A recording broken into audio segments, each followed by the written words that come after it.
Fala espartanos e espartanas, tudo bem com vocês? João Vitor Lemos aqui para mais um vídeo. E nesse vídeo aqui eu quero comentar com vocês um cara que eu acho que o Ramon tem que abrir o olho, um cara que eu acho que o Ramon tem que ter muito cuidado, que é o Niall Darvin.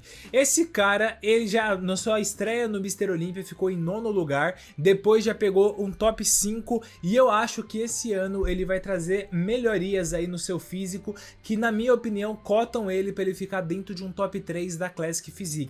Por quê? Porque eu acho que ele tem uma linha muito favorável, ele tem conseguido colocar um excelente volume e eu vou comentar com vocês um pouco disso enquanto a gente dá uma olhada nessa atualização de shape mais recente dele que ele postou.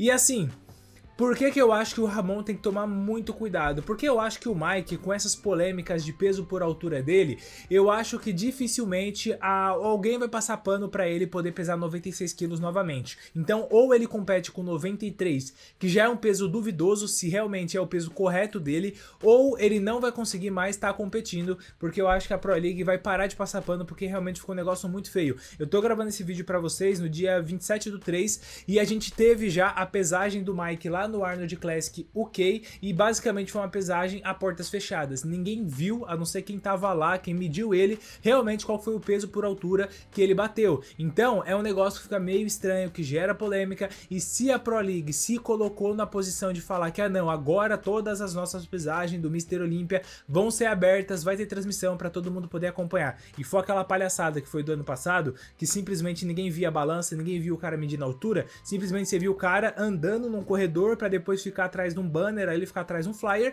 e ninguém viu realmente o cara sendo medido e o cara sendo pesado. Então eu acho que o Mike é uma carta meio que fora do baralho. Eu acho que ele vai ser um cara que com 93 quilos vai continuar dentro do top 10, mas na briga pelo título, na minha opinião, eu acho muito complicado, porque ele teria que colocar um pouquinho mais de peso para poder melhorar alguns pontos fracos dele lá, que eu acho que ele tem, na minha opinião, que eu já falo para vocês em todos os vídeos, que não vale de merda nenhuma, porque eu sou apenas um fã do fisiculturismo, comentando com vocês que também são fãs do fisiculturismo. E aí, se a gente olha o Rough Diesel, é um cara que eu acho que ele tem uma linha muito impressionante, mas ele acaba devendo muito na questão do volume. Como ele é um cara mais baixo, eu acho que num line-up com atletas com mais de 1,80, ele acaba ficando muito destoado. E essa questão vai fazendo com que ele vá ficando de lado nas comparações, porque o volume dele acaba pesando demais. A falta de volume acaba pesando demais. Por isso que eu acho que o Rough Diesel, se a gente tiver um line-up ali com 5 atletas com mais de 1,80, eu acho que isso é prejudicial pro Rough, porque no final das contas o bodybuilding é um esporte de comparação. Você coloca dois bonecos lá em cima do palco e você compara um com o outro. Se a gente tiver 5 caras que tem muito mais volume, que é muito mais alto que ele vai ficar o cara que destoa, e ele sendo o cara que destoa, ele vai indo pro lado. É o que acontece, por exemplo, na Open, né? Na Open a gente pode ver que muitas vezes, quando a gente vê o Derek do lado do Had, do lado do Nick, são caras que tem uma altura mais ou menos parecida, você não tem uma discrepância tão grande. Só que quando você coloca o Samson Dauda, o Andrew Jack, são caras muito mais altos, que ocupam muito mais volume no palco, e você acaba tendo esses caras destoando.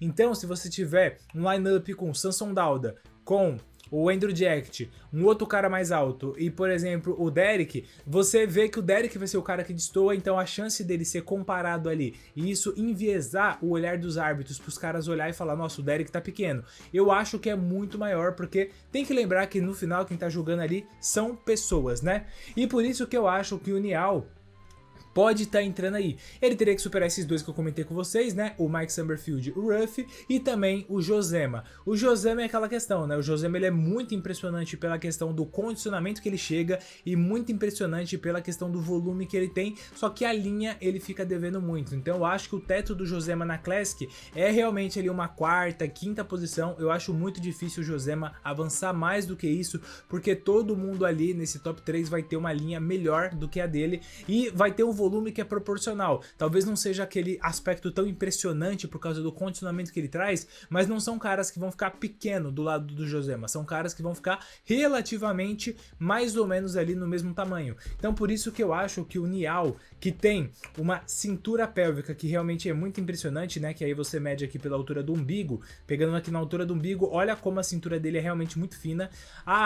Muita gente pode argumentar, pô João, mas aí ele tem uma caixa torácica, né? Ele tem aqui uma largura de cintura escapular, que é a largura de ombro a ombro, que é pequena, e eu concordo com você, mas se você for observar, o Ramon também tem esse problema. O Ramon, ele não é como o Mike, não é como o Sebum, não é como o Menegatti, que tem realmente uma largura de cintura escapular que é gigante e que ocupa muito espaço. Eles são caras um pouco mais estreito. E o Niall é a mesma coisa, só que o Niall ele compensa isso tendo uma inserção de dorsal que é bem baixa, então isso dá aquele aspecto que a dorsal dele é mais volumosa, ocupa mais espaço, e também ele tem uma cintura pélvica que é muito fina. Então isso acaba dando uma desproporção para ele que ajuda pra gente ter a impressão que ele não é tão estreito quanto ele realmente é. Então isso eu acho que é muito impressionante, e aqui a gente já pode ver que ele tá ainda longe de poder estar competindo, mas já tá com condicionamento excelente, colocou muito volume na perna, olha como essa perna dele tá abaloada, a perna realmente tá muito redonda,